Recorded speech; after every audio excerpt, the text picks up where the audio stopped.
Du Trisac.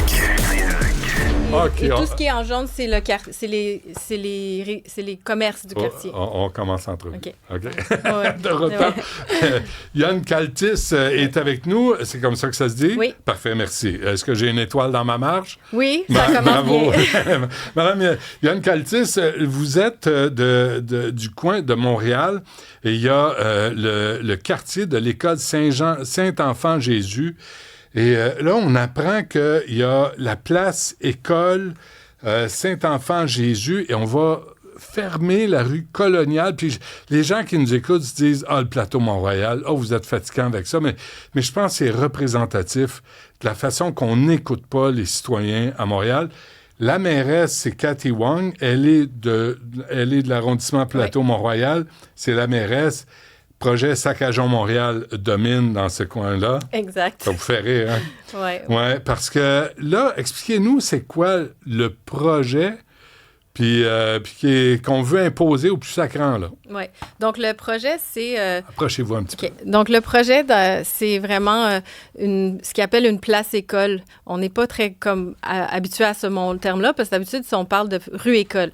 Puis ça, c'est un projet qui implique la fermeture d'un tronçon de rue pour sécuriser l'accès à l'école le matin et le soir. Okay, nommez-nous les rues pour qu'on se fasse une image en tête. Donc, nous, on est situé entre Saint-Joseph et de Villeneuve, près de Saint-Laurent. Donc, on est à 2 rues de Saint-Laurent, en bas de Saint-Joseph. Donc, l'accès au quartier, à la rue Coloniale, se fait à 2 rues à l'est de Saint-Laurent et il faut le faire par Saint-Joseph. Okay. Et on descend comme ça, puis ça nous amène vers le sud. Et l'école, elle est sur Coloniale, entre Coloniale et Saint-Dominique, qui est la rue à l'ouest de Coloniale, qui monte vers le nord. OK. Et là, on veut faire devant l'école... À côté de l'école. À côté de l'école, oui, c'est ça. À côté de l'école, on veut faire une place, donc on veut fermer la rue Coloniale. Oui. Mais la fermer... Permanemment. Pour renvoyer les voitures sur des rues... adjacentes. Donc, on envoie le trafic vers Elmire, qui est la petite rue, qui est finalement notre rue de quartier pour l'accès aux enfants à l'école. Où les enfants jouent. Exact. Celle-là, on ne joue pas. Non. C'est vraiment une rue en deux sens avec des trottoirs. Puis c'est vraiment une rue où il y a plein de résidents qui habitent là, à même la rue. Okay. Et puis, c'est très tranquille. C'est vraiment, elle fait 3 coins de rue, là. Ah oui? Et comme coincée entre Hôtel de Ville et Colonial. Okay. Mais là, l'enjeu aussi, c'est que nous, on a la fermeture se fait en Demers, qui écrit une rue sur les cartes, mais c'est une ruelle. Okay. Et c'est vraiment utilisé comme ça. Les enfants, l'été, c'est la seule place où il y a de l'ombrage pour jouer au hockey, au ballon. Okay. Donc, l'été, il y a beaucoup d'enfants qui jouent là. Et puis, il y a aussi, c'est un accès pour le matin pour les enfants qui passent là. Donc, nous... Est-ce qu'il y a des voitures qui roulent sur Demers? Seulement pour accéder au stationnement. OK. Intérieur ou dans leur cours. Avec cette place-là, il va y avoir des voitures. Bien, c'est inévitablement. Le trafic va être détourné pour retourner sur Colonial.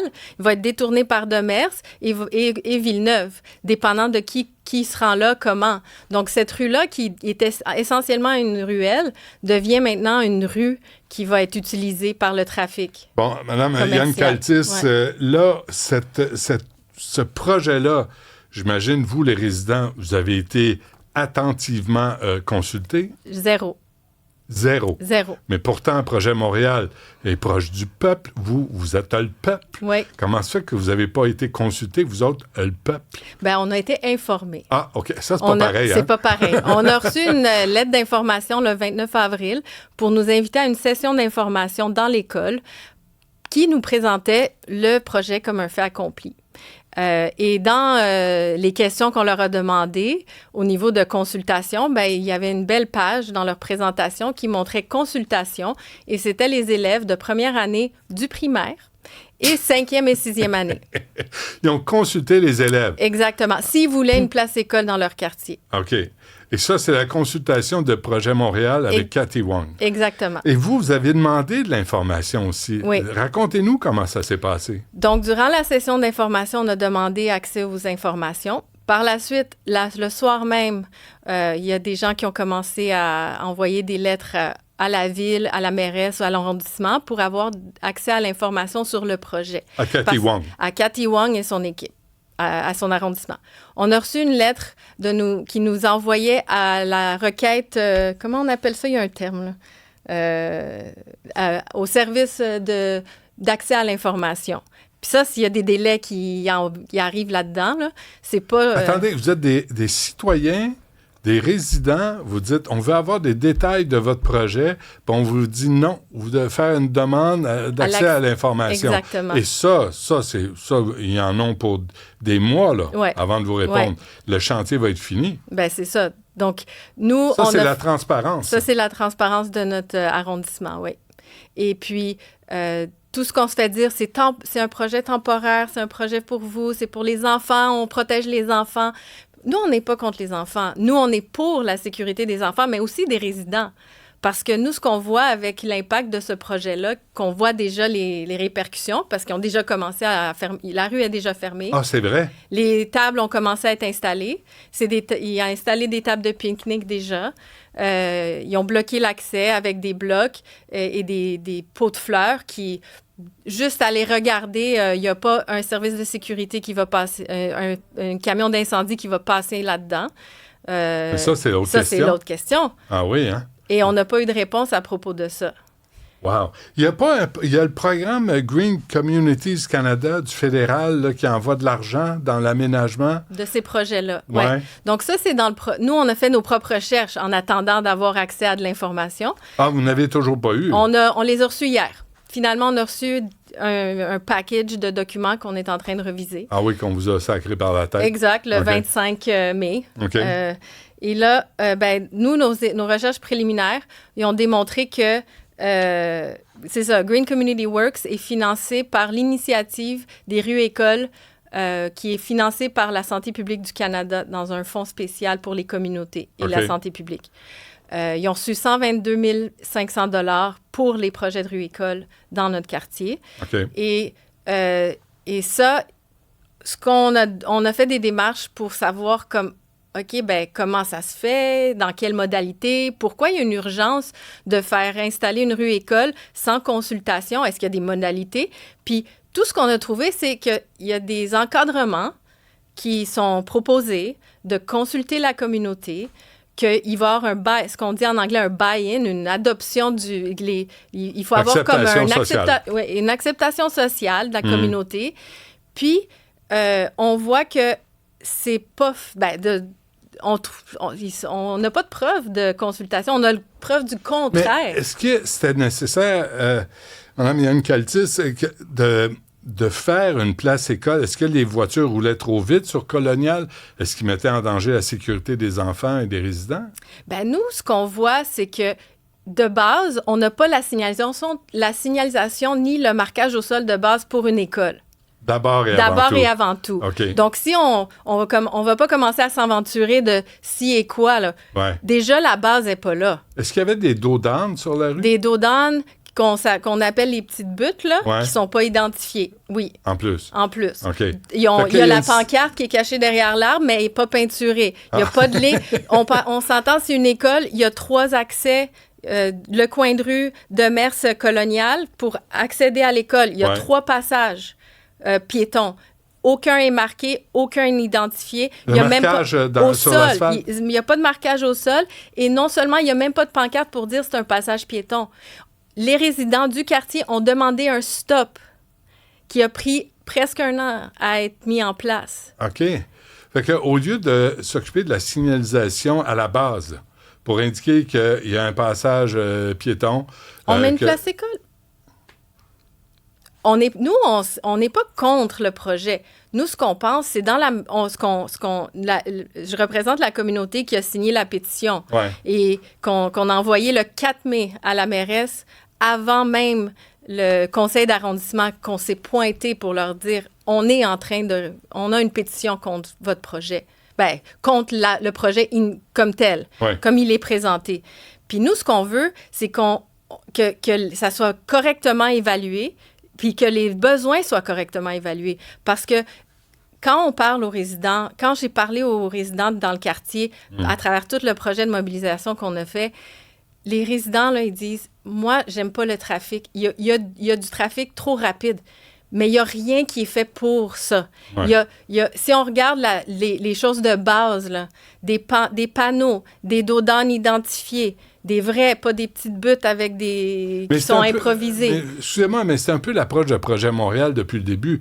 Quand il y a un problème, au lieu d'aborder le problème, on ferme les rues, on change le sens des rues, on crée le bordel, puis on se préoccupe pas des conséquences dans le quartier autour résidentiel sur lequel tu veux pas de voitures. Mais là, on détourne toutes les voies vers les rues résidentielles. Qui déjà agissaient comme une protection. Oui. Puis tout ce qu'on a besoin, c'est de plus de panneaux, plus de signalisation et de marquage. Et là, il nous parle d'un projet pilote. Commencez avec ça comme projet pilote. On ferme la rue au lieu de gérer la rue. Oui, c'est ça. Avant qu'on se... Il y a les commerces autour. Hein? Oui. Là, la livraison, là, je parlais à des restaurateurs là, pour le Grand Prix. Puis les chantiers, les rues, on a changé le sens des rues. Ça, c'est des problèmes. C'est infernal pour les livreurs, pour les livraisons, pour les commerces. Il y en a sur tout près? Ben oui, nous, c'est Mont-Royal. Il y a l'Intermarché juste au coin. Lui, son livreur, là, il est très habitué. Là. On le sait quand il passe. Il passe après les dépôts des enfants, un bon temps en décalé. Il va faire ses livraisons parce que c'est le seul moyen de passer de Saint-Joseph pour lui aller directement à Mont-Royal. Vous savez, là, on est un peu comme... C'est des petites rues, des raccoins, c'est serré, on est dense. Là. Et on a besoin d'une épicerie de quartier qui est bien desservie. Mais là, lui, imaginez-vous, c'est qui l'a averti qu'il allait faire une fermeture? Les résidents. Donc, nous, les résidents, on s'est mobilisés et on a commencé à parler aux gens autour qui n'étaient pas informés. Tous les gens qui sont sur Hôtel de Ville, on est allé les voir, on leur a dit ce qui se passe. Saint-Dominique, tout le débarcadère scolaire se déplace sur Saint-Dominique. Ils n'ont pas été avertis. Il y a des commerces locaux. Là, vous voyez sur la map, tout ce qu'en jaune, j'ai mis, c'est tous les commerces locaux. On a une esthéticienne, on a un tatouage, galerie d'art, on a des petits commerces, un dépanneur, une épicerie, un garage. Tous ces gens-là dépendent de l'accès. La vie de quartier aussi. La vie de quartier et l'accès au quartier. Ah oui. C'est toujours pareil, hein? Mais vous savez quoi? Madame Wong, elle connaît ça mieux que vous. Bien, apparemment. Madame Wong détient la vérité, l'absolue vérité, comme tout élu de projet Saccageons Montréal. Et c'est un autre exemple de vie de quartier qui va être saccagé par idéologie. C'est pas pour côté pratique, là, juste idéologie. J'ai raison, puis je vais l'imposer à tout le monde. Qu'est-ce que vous allez faire? Ben nous, on continue de se mobiliser. On a écrit une lettre à la mairesse de Martinez pour demander son aide parce qu'on trouve que la manière que le financement est utilisé, il y a un manque de gouvernance là. On trouve que juste dans les documents qu'on a trouvés, il y a des questionnements sur la manière que l'argent est utilisé. Ensuite, on a envoyé une lettre à la ministre de la Santé publique pour lui dire « Hey, ton argent là, que tu mets pour l'initiative des rues-écoles, là, est utilisé pour installer du mobilier, pas pour mettre des barrières et du personnel pour sécuriser les abords des écoles. Dans des heures spécifiques, là. Les projets de rue-école, c'est le matin, le soir, au dépôt, pas les week-ends, pas 360 jours par année. Puis le problème aussi, c'est une nuisance. On parle de la ville qui devient un mauvais voisin. On s'est installé, tout le monde qui habite dans le quartier. On savait dans quoi on s'embarquait. On sait que le plateau, c'est dense. C'est des fois bruyant. Mais on a une cour d'école. Puis moi, je me suis installée là, comme les autres voisins, en sachant dans quoi on s'embarquait. Mais pas dans une cour d'école qui débarque dans débarque dans la rue. L'absence de fluidité là, crée de la frustration et c'est là où les accidents surviennent. Exact. C'est quand les gens sont impatients puis voient une rue, puis là, ils rentrent dedans, puis là, c'est là où on peut avoir des accidents. Exact. La rue de Mer, c'est le meilleur exemple. C'est une petite ruelle coincée, puis les gens ne sont pas habitués d'avoir du trafic qui sort de là. OK. Donc là, vous imaginez ce qui va arriver.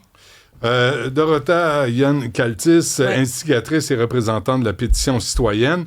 Là, vous attendez des nouvelles de Mme Martinez-Ferrada. Oui. Mais Cathy Wong détient la vérité. C'est impossible de négocier avec elle. Non, ils nous ont proposé une date de rencontre qui était le 1er juin, qui est la journée officielle de l'ouverture de... Il va être trop tard. Ben, c'est déjà trop tard. Devant le fait accompli. Et on est déjà devant le fait accompli. Donc, nous, le 1er, on va se mobiliser. Puis il y a des travaux sur Saint-Joseph. En plus, il y a des travaux sur Saint-Joseph. C'est incroyable. Et comment puis, empoisonner la vie des gens. Ils nous ont proposé le 22 juin comme rencontre.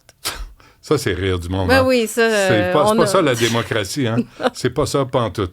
Écoutez, bonne chance. Tenez-nous au courant. Puis, Mme Wong, on va... Et on fait des recours aussi. On a parlé à des avocats. On est en train de regarder pour comment ils appellent ça? Une injonction. Le problème pour arrêter les travaux? Ben, pour arrêter les travaux. Le seul problème, c'est que ça nous coûte 25 000 $ au moins pour commencer à faire les démarches. Et ça, c'est non remboursable. Oh! Pour se battre contre les avocats de la ville. Coûte cher, la démocratie, hein? Ben oui. OK. Lâchez pas. Merci.